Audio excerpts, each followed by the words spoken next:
According to Northwestern University, 156,000 people lose a limb every year in the United States. 428 lose a limb daily. You know, it's almost sad to say, but our prosthetic technology increases with wars, okay? When we see these wars going on, we see these veterans coming back, and many of them, especially with the new bombing devices they have, you know, the roadside bombs and stuff like that, is a lot different than in the past, okay? We see a lot more limb loss today in war than we did in the past. Okay. What you need to do as a prosthetist today is be so much more involved with what the person actually wants to do with the rest of their life, okay? So you need to know what hobbies they have. Do they like to garden, okay? Do they like to jump out of a plane? They like to go rock climbing or mountain climbing or hiking. I mean, because every one of those things that they want to do is going to be the way that you build a prosthesis. We've got, prosthetic limbs for almost every occasion nowadays, you might as well say, you know. You want to scuba dive? Guess what? You can. You want to jump out of a plane? Guess what? You can, you know. You want to be a plumber or electrician for a living or a pipe fitter? You can, you know. So you can pretty much do what you want to do, providing that you're wearing the correct prosthetic device for it. I mean, technology is getting better, okay? Especially if you're an amputee today. I mean, the difference between 30 years ago and today is like a night and day absolute difference. I mean, not just the components are just extremely more advanced. I mean, where 30 years ago we had wooden legs and one hydraulic unit, now we have hydraulic knee units, we have pneumatic knee units, we have computerized knee units. I mean, we have a scope of knees that are probably at least 200 knee units to pick from, where before we had 3 or 4.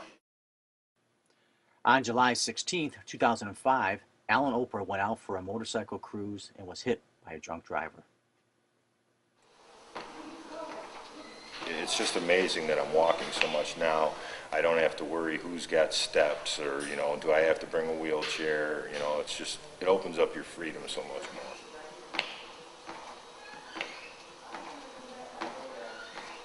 Try to do 1.5 miles on the treadmill every day. The days that I don't lift weights, I do 2 miles to 3 miles, and I'm trying to steadily get it better, you know, build it up a little more. I've known Bob for 12 years before I lost my leg. Bob, we met through a mutual friend who was an amputee, and we just became friends, and then when I, you know, got in the accident, he was the guy to call. Jay Roberts has been bowling for 36 years. But in 1992, his dream of bowling professionally was cut short due to bone marrow cancer in his right leg.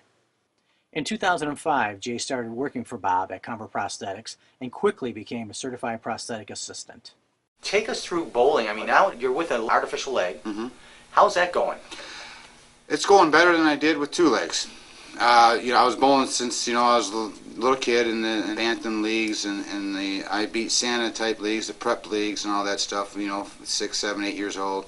And it was something I did because there was really no other activities in our area of the woods. I did it until I lost my leg and became pretty good at it. Had some opportunities with some tournaments that I won and could have taken me some places. And then after I lost the leg and started wearing a prosthesis, I think mindset become more demanding. I had to accomplish what I wanted to accomplish, no matter what the goal or the obstacle was. So I think it just took me into a little different level, a concentration level, so to speak. I've bowled more 300s and 800 series than I have with 2 legs. So it hasn't stopped me in that category, If anything, it's given me more drive, to say, hey, look at this, you ain't holding me back for nothing. Sure. Life is definitely, as they say, a bowl of cherries, so you better eat every one you can and enjoy it while you do, because tomorrow may not be there. Changes in prosthetics has rapidly advanced since the 1970s. However, our baby boomers of today face a 47% increase in limb amputations from 1995 to 2020, largely due to diabetes 2.